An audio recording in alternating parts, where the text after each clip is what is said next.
अस्सलाम वालेकुम फ्रेंड्स हमारा आज का टॉपिक है दी हक्कलबरी फिन, यानी कि द एडवेंचर्स ऑफ हक्कलबरी फिन, जिसे मार्क ट्वेन ने 1884 में लिखा था।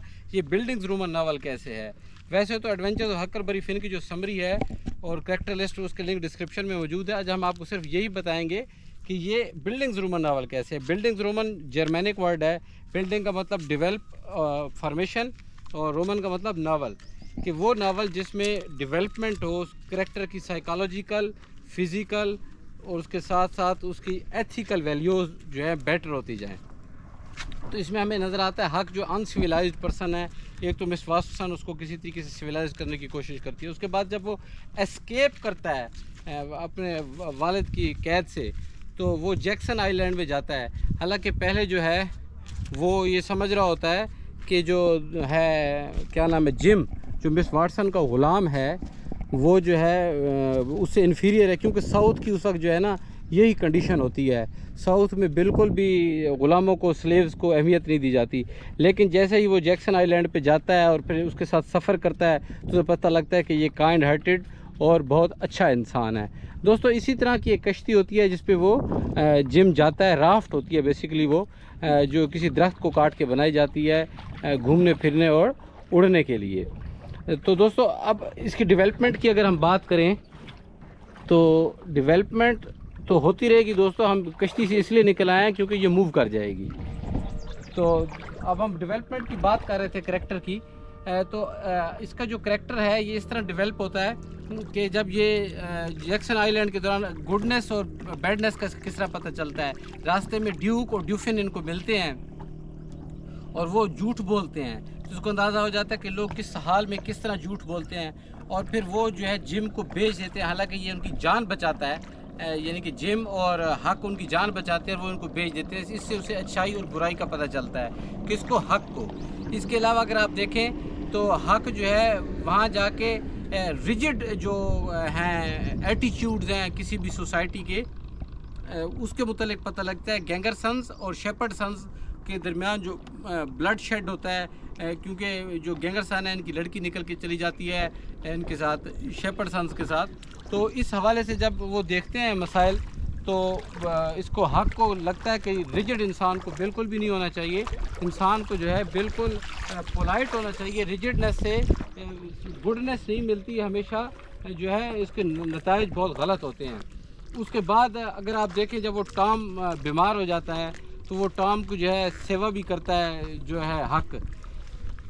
इसकी कहानी के एंड पे बहुत लोग क्वेश्चन रेज करते हैं कि जो मार्क ट्वेन है उसने डेवलपमेंट पे इसकी कोई कहानी एंड नहीं की, बल्कि वो टॉम के कैरेक्टर के हवाले से कहते हैं कि टॉम इन हो गया है और ये हो गया वो हो गया। हालांकि टॉम जब ये कहानी एंड होती है तो टॉम तो जिम को नॉर्मल तरीके से हक जो है वहाँ से करना चाह रहा होता है, फ्री करना चाह रहा होता है। लेकिन जो क्या नाम है, टॉम है, वो कहता नहीं, बिल्कुल एडवेंचरस स्टाइल से करेंगे। एक हम गड्ढा खोदेंगे कॉटेज से, उसके ज़रिए उसको जो है हम एस्केप करवाएंगे। तो हक का जो है देखिए, उसको अच्छी चीज़ों बुरी चीज़ों का पता चलता है।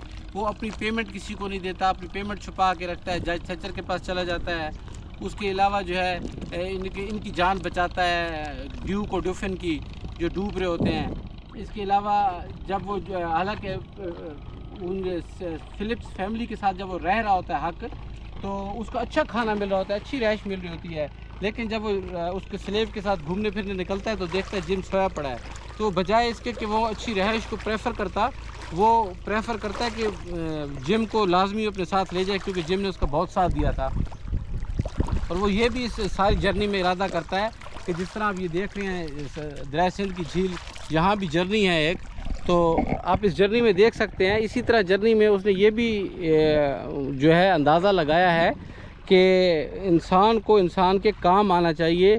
और एक पोजेशन का थीम भी आपको शायद यहाँ नज़र आएगा।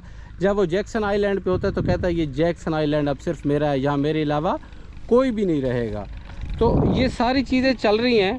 इसके साथ आपको एक और चीज़ बताऊँ, मिस वाटसन का जो रिजिड करेक्टर है वो भी इसमें आपको नज़र आता है। वो उसकी तरफ सख्त एटीट्यूड रखती है, जबकि आंट पोली नरम एटीट्यूड रखती है।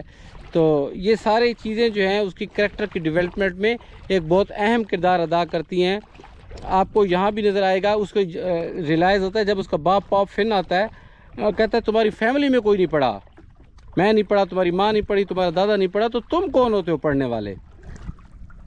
तो ये चीज़ें भी आती हैं। उसके बाद ज़िंदगी की मुश्किलात से जब वो एडवेंचर्स करता है इस तरह की राफ्ट्स पे, ये तो खैर प्रॉपर कश्ती बनी हुई है, वो एक दरख्त को काट के बनाती है, तो उसे मुश्किलात का भी अंदाज़ा होता है कि मुश्किलात को किस तरह सेव करना है, उनसे किस तरह निकलना है, और किस तरह जो है अपने आप को मुश्किलात में सेव रखना है। और उसका आप एक एक्ट देख लें अपने आप को बचाने के लिए, जिस तरह स्पेशली वो कॉटेज में जो है पिग को मार के लाता है, उसका खून फैला देता है और ये ड्रामा करता है कि हक जो है मर गया, उसे किसी जंगली जानवर ने मार दिया है, और ख़ुद वहाँ से एस्केप हो जाता है। तो ये वो सारी चीज़ें हैं जो हक्कलबरी फिन के करैक्टर की डेवलपमेंट है। बेसिकली जो बिल्डिंग्स रोमन नावल है उसमें यही चीज़ होती है कि करैक्टर की साइकोलॉजिकल, फिज़िकल, एथिकल जो है उसकी होती है, डेवलपमेंट होती है। तो यहाँ आप देख रहे हैं कि किस तरह इसकी साइकोलॉजिकल भी डेवलपमेंट हुई है। एंड पे जो है वो क्रिश्चियनिटी के जो रिजिड बिलीफ्स हैं, या उस इलाके की वजह से वहाँ के रहने वाले क्रिश्चियन में जो रिजिड बिलीफ आ गए हैं, वो बिल्कुल भी अच्छे नहीं लग रहे हैं हक्कलबरी फिन को। वो कहता है यार ये गैंगस्टर और शेपर्ड सन्स जो है आपस में खून कर रहे हैं, इन बातों का कोई भी फ़ायदा नहीं है, इससे इंसानियत को नुकसान है। तो दोस्तों ये आज का हमारा जो है छोटा सा लेक्चर था दरिया सिंध के किनारे। तो इस लेक्चर को अब हम यहाँ ख़त्म करते हैं और आप इस झील का एक खूबसूरत सा व्यू देख लें, चमकता हुआ सूरज देख लें। इसके साथ हम इजाज़त चाहेंगे। मेरे इस चैनल पे 230+ लेक्चर्स मौजूद हैं, उनको विज़िट करें, उन्हें देखें, उन्हें लोगों तक शेयर करें। मैं आपका मशकूर रहूँगा। नेक्स्ट लेक्चर तक के लिए इजाज़त दीजिए। अल्लाह नेगेबान।